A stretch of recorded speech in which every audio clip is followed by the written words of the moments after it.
Hi, it's Caleb with Tarrytown RV. I'm out here at a 2022 Sunset Trail 242BH, and we're going to do an orientation today. We'll start right up here in the front with your power tongue jack. On the left here, you have a switch to turn this light on and off. And then you have your switch here to raise and lower the tongue so you can hook and unhook from your vehicle. If this were to fail for any reason, you can remove this rubber cap here. And you can see there's a little nut in there.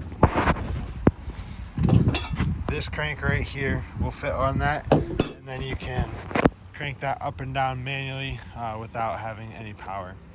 Behind that, you have your two 20-pound propane tanks with the regulator in the middle. This is your switch over for that. So whichever way this is pointed is the tank you're using. So right now it's pointing towards this tank. Once this tank goes empty, you can switch that over so it's pointing that way, and you can use this tank. The nice thing about having 20-pound propane tanks is you can get them swapped out at a lot of local places. You don't have to go get them filled. You can just swap the tanks out, which is super nice. Makes it a little easier. And behind that, you have your battery box with your 12-volt battery in there and your battery disconnect right here. So right now, when that notch is to the right, that is in the power on position, meaning your batteries are turned on. If you were to store your unit for extended period of time, turn this to the left. That's going to turn the power off, and that's going to disconnect your batteries. That way they don't get drained down. That way the battery doesn't die. But generally, you're going to have this in the on position when you're using it. That way your batteries can charge either through your vehicle, through the 7-way plug right here, or through shore power hookup out back.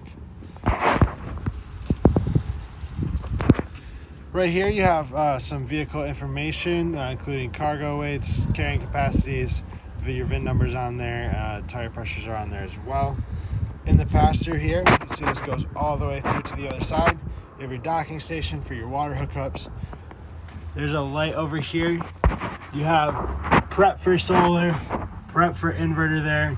It does not have solar and it does not have an inverter. It's just prep for it. Your paperwork is also in here for delivery.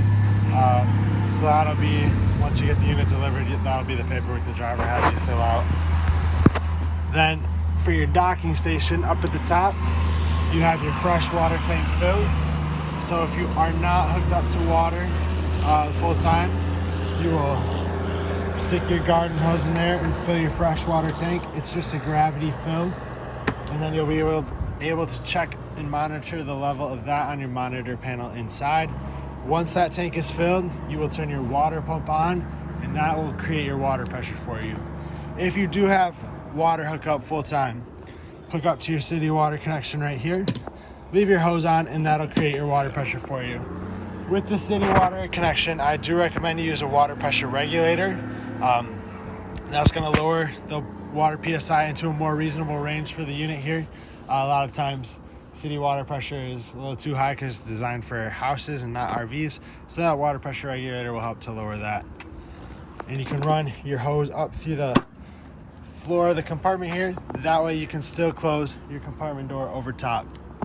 Then you have a black tank flush here. We'll cover that in just a second.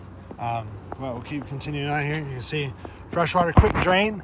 That's that white handle right there. That is the drain for your freshwater tank. You can also see stabilizer jacks here. These are power. The switch for those are going to be on the other side. But on this side here, on both sets of jacks, the ones in the front and in the rear, there's a crank. So you can run those up and down manually if they were to fail. That is going to be this longer crank is for. You can also see while we're over here, your convenience pack, 25-foot freshwater hose, 30 amp to 110 adapter, and a 10-foot sewer hose. This hose here goes to your outdoor shower, which we'll see in a little bit here. But as we continue along this side, see the slide out right now is closed. Just behind the slide out is your 30 amp power hookup. I do recommend you use a 30 amp surge guard with this to help protect the trailer and protect the electronics from any possible power surges. It's a lot cheaper to replace a surge guard than it is to diagnose and repair any electrical issues on here. Right behind that, you have two labels, gray and black tank there. you have corresponding handles for the slide valves. So gray is on the left with the gray handle, black is on the right with the black handle.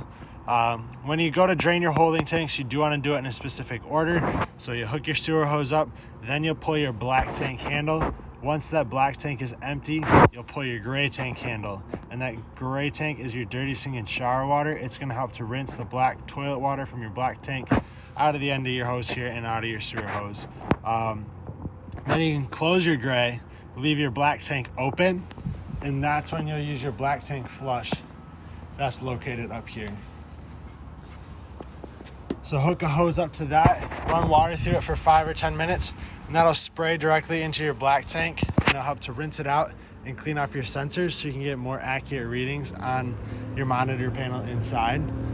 So run water through there for 5 or 10 minutes, then you can turn it off.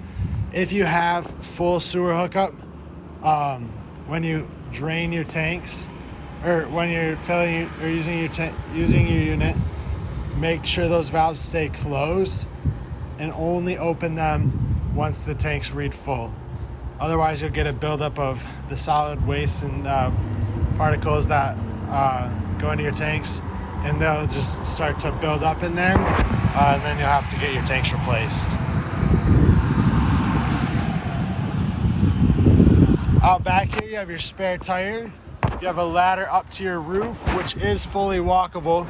I do recommend that you get up on your roof once a year and check all your seals for any cracks or holes or anything, and you'll use lap sealant to seal that up. We also recommend you check your rubber roof membrane for any cracks or shrinks or rips or anything. We'll wait for this tractor to pass here. So with the rubber roof, we recommend you clean it once a year with the rubber roof cleaner and conditioner. That not only is going to clean the roof off, get rid of any junk that's up there, but it'll also help to keep your roof from shrinking and drying out, and it'll just keep it in better condition for you so you get more life out of it. Also up here, you are prepped for a Furrion backup camera. So that's what that little plastic piece is up there for. That's just the mount for it. It's not a camera, it's only prepped for it.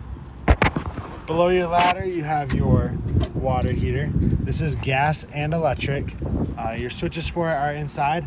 To run it on electric, you need 110 power. To run it on gas, just make sure your propane's turned on. Down at the bottom here, you have your drain and then your drain cap. That drain cap you'll put on there, tighten it down with a 1 1/16 inch socket, and then turn your water on. This tank here is going to start to fill. Before you turn it on, gas or electric, you want to make sure that the tank is full. To do that, pull on your pressure relief valve here and water will come out. Once water comes out of there, you're good to turn it on. You just want to be sure you don't start it when it's empty.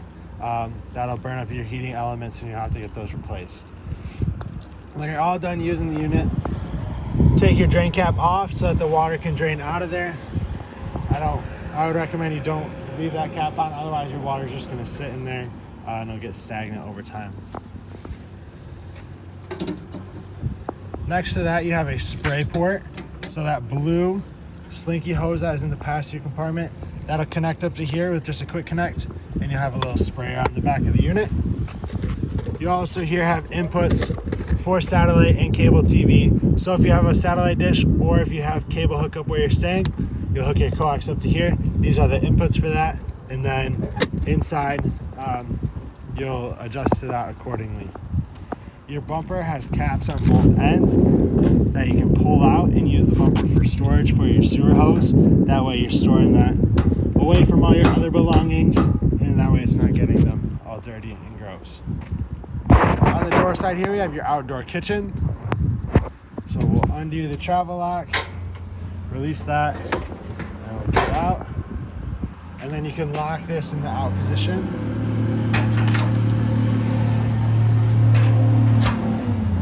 Just like that. Then you have your stainless grill out here.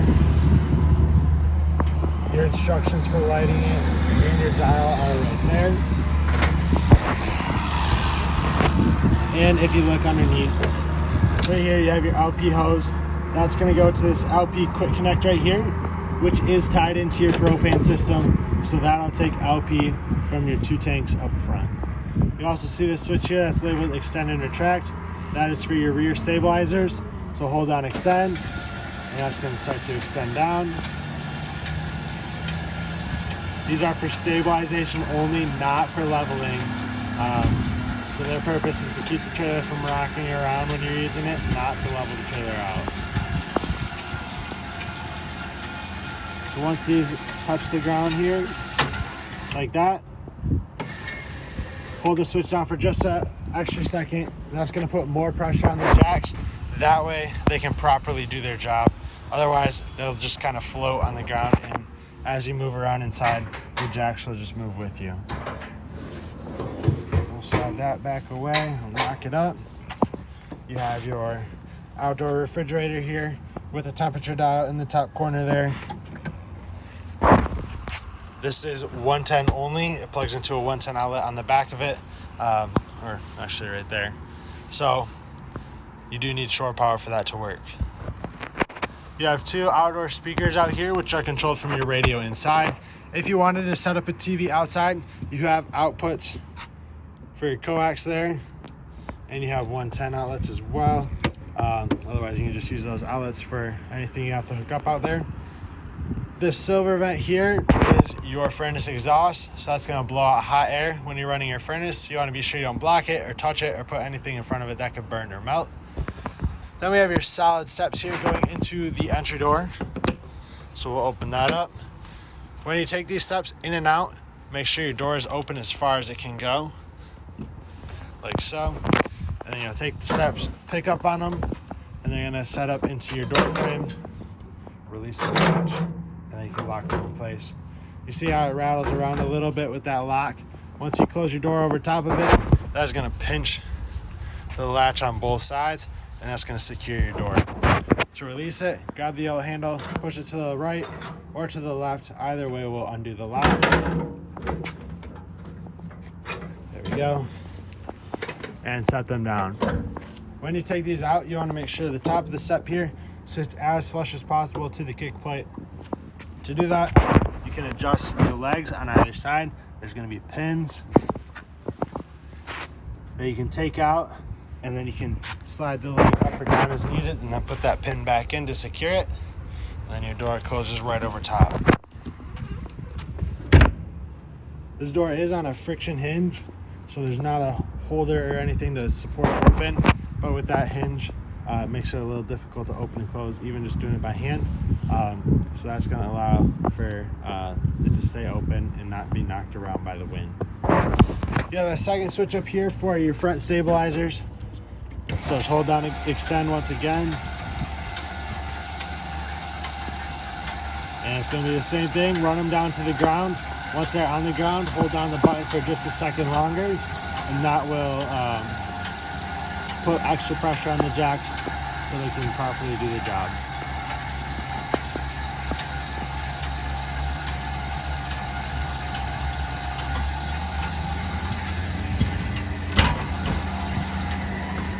There we go.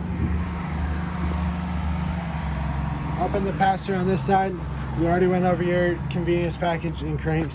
There are two light switches in here. So one does your LED on the front cap. It's really difficult to see in the sunlight here, but it's that blue light strip up there. And then the one on the right does the LED right here. So we'll turn this off and we'll head inside. We'll open up your awning here as well. It's a power awning. The controls for that are going to be inside, as well as a switch for your slide out, so we can open that up. But as we step inside here, you can see this is what it looks like with everything closed up. Once we get this slide out, it's going to open up things a lot more. All your controls are just inside the door to the left. At the top, you have your monitor panel, so you can check the levels of your battery, fresh tank, black tank. It shows black 2. That is always going to read empty because there's not a second black tank on here. And then gray 1, it also shows gray 2. There's only one gray tank on here, so gray 2 is also going to read empty all the time. It's a stock panel, so some units that they use this panel on have those multiple tanks. This one does not. The other switch here for your awning light, that is the LED right there. Water pump. So to turn that on, or when you use that is when you have your freshwater tank filled, and then you turn that on and that'll create your water pressure for you. Then you have the switches here for your gas water heater and electric water heater. It's all the same unit, just different heating elements there. So based off of what source you're gonna use is what switch you'll turn. If you're hooked up to electric full time, I would recommend you just run off of electric. That way you don't use your propane. And then you have tank heaters on here. Those are heating pads on your holding tanks. So if you're late season camping or it's a little colder, flip that on and that's going to keep your tanks from freezing. That's part of a 12-volt system, so that'll run off of your battery. And then you have light switches for the inside here. At the bottom are the switches for your awning and for your slide out. So for your awning, you want to make sure your door is not all the way open for this one, because otherwise it'll be covering your awning arm on the front here. So we'll hold down and extend. Your awning's going to start to come out. You see how close that arm is right there behind the door. When you run your awning out, it's not going to stop automatically, so you do want to watch it.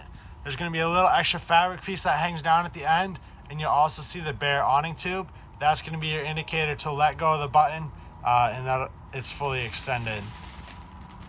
So right now that extra fabric is hanging up to it right now, but you see the bare awning tube. We'll see if we can get that piece to fall down. There it goes. So that's that extra fabric hanging down that you'll see.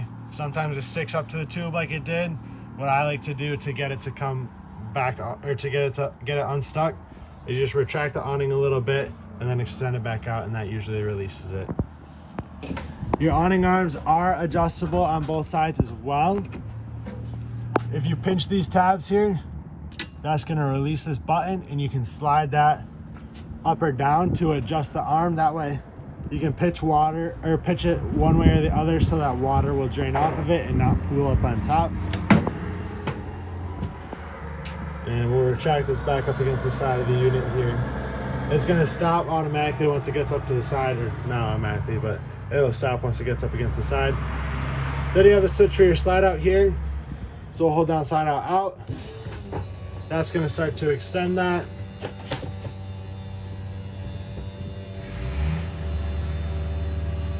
Your slide out here is a cable driven mechanism. So if we look up above there, you can see the cables are moving that are driving this, and that's also where the motors are located, just so you know a little bit about how that works. And then this is going to stop once it gets up against the sidewall there. So that's stopped, that's fully extended. So that's all you have to do for the slide out there. When you retract it, hold down slide out in, and it'll stop once it's fully in. We'll work our way into the kitchen here now. So you have pull out sink sprayer.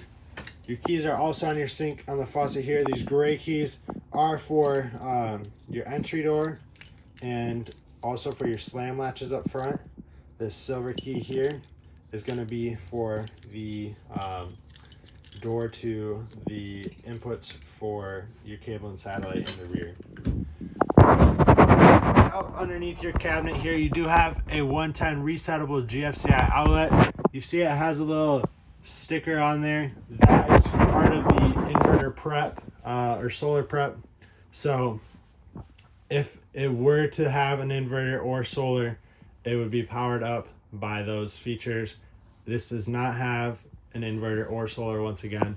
So that's only going to run when you have shore power hookup. You have your microwave here, standard microwave. 110 power for this one as well, so you need to be plugged in. Then you have your light for above the stove and your fan as well. This glass cover just flips up and folds back, and it'll create an extra backsplash for the stovetop.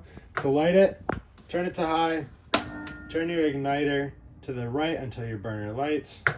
And you can turn that off. Same thing for your other two burners here. And then to light your oven, you have to light a pilot light first. Your pilot is tied into your igniter. That's right down in the corner there. But to light your pilot, push and hold this in while you turn your igniter to the right. Once your pilot light is lit, release that and you can set your temperature. And then you do have a light switch here as well. If you're traveling down the road with this at all, close your cover here. It's got rubber tabs on either side that secure it in place. And also, when you're not using it, you can close it and set stuff on top and use it as extra counter space. Those vents below the oven there are the intake for your furnace. So there's nothing you have to do with that or anything. Just that's what those are there for, so that can intake air. And you have your TV radio combination. So we'll turn this on. There's a little delay when you turn these on. So that'll come on in a second. Up above though, you do have your connections for 110 power and your cable and satellite connection. See, TV's on there. We click through our menu here. It's going to open up the option to go to radio. And now it goes to radio. And now it works as a radio. So that's how you can do both of those features there. In the back, you have your bunk area. You see 300-pound capacity right here for the bunks. That's for top and bottom. Bottom, you do have a little bit of storage space. You have USB charger, 110 outlet here. Same thing on the bottom, USB charger, 110 outlet. You also have the light switch for the light there. Step into the bathroom, you have your shower and tub. Turn the light on here. At the bottom here for your toilet, you have a foot pedal flush. Halfway down on the foot pedal is going to bring water just into the bowl of the toilet. Push that all the way to the ground, and that's going to open up the flange and flush that into your black tank. You have your faucet, you have an outlet. And up top, you have a vent with a fan. So you crank this open, turn that to the right, that's going to open the lid. Flip the black switch there, and that will turn the fan on. Just be sure you have this closed for rain so that no water comes in. And if you're going down the road, make sure that vent is closed so that a gust of wind doesn't bend that or break that off. Right here is your breaker box and fuse panel. Breakers are on the left, fuses are on the right. Everything is labeled for you. If a fuse were to go out, there will be an LED that lights up next to it, and you'll be able to see that through the little window there, so you know which one is bad. You have the U-shaped dinette here. This does turn into a bed. So if we look at the tabletop here, there's the little dial here. Turn that to the left to loosen that so you can take the tabletop off, and then the leg for it slides out of the holder, and the tabletop is going to set on this ledge here, and you'll use the cushions in the back to fill in over top of that so that you can have extra people staying here or sleeping here if you need. Your light switch for the slide out is right here. That's going to do all 3 ceiling lights in here in the slide out, and you do also have USB chargers as well. Turn the refrigerator on here. Just hold down the power button. That light will come on blue. It'll also activate the screen and beep at you. So to change your temperature for your fridge, you'll push this button and you can change how cold that is. 5 is going to be the coldest setting. And then for your freezer, same thing, 1 through 5. 5 is going to be the coldest again. And then you have night mode here. That's going to help save energy for you. And this is a 12-volt refrigerator, so it will work off your batteries. It also, once you plug into shore power, switch over to 110. On the wall here is your thermostat. So this is where you will run your furnace and your air conditioner. So hit this bottom bar, and that's going to turn it on. And then you have fan with different speeds, AC, low, high, and auto. I recommend you have the fan for your AC on auto so that it shuts off once you reach your set temperature. The air conditioners can tend to be a little louder. So if it's on auto, it'll shut off and then it's not constantly running. And then that last page on there was your heat. So that's going to be for your furnace. For the furnace, just make sure your propane is turned on. That's what that uses. For your AC, you do have to be plugged into 110 power for that to work. And then the arrows here are going to be how you set your temperatures. We'll head up into the bedroom now. You have an exit window on the side here. In case of emergency, take this handle and you'll throw that open, and you can pull the red tab there to take the screen out, and then you can jump through the window. Hopefully you never have to use it for emergency. Hopefully you can use it for just regular ventilation like this, where there's a notch in the bottom of this handle here that props the window open. Otherwise, and then when you go to close it, you want to make sure that this is seated properly in the latch so that it doesn't come out. Sometimes if you just set it down on top here, it can pop out, and then when you're going down the road, this window will get sucked open by a gust of wind, and all of a sudden this window is going to be moving back and forth like that up against the side of the unit. Then you have storage on the side and above the bed. There are little cubbies on either side that have USB chargers in them, as well as 110. There's a light switch up here for your blue accent lighting, and then you have regular white light up top there. If we pick up on your bed, there's a little bit of storage hidden underneath here as well, and you can see there's the pet station they call it, where you can put dog dishes, food bowls, things like that. On the sidewall, there's a sticker labeled mounting bracket location. So they have a backer built into this wall for your TV, so you can mount your bracket here, and then your connections are going to be up top. That should be everything inside here. I hope this video is helpful to you. If you have any questions, please feel free to reach out to us. We'd love to answer them. And thank you for choosing Tarrytown RV.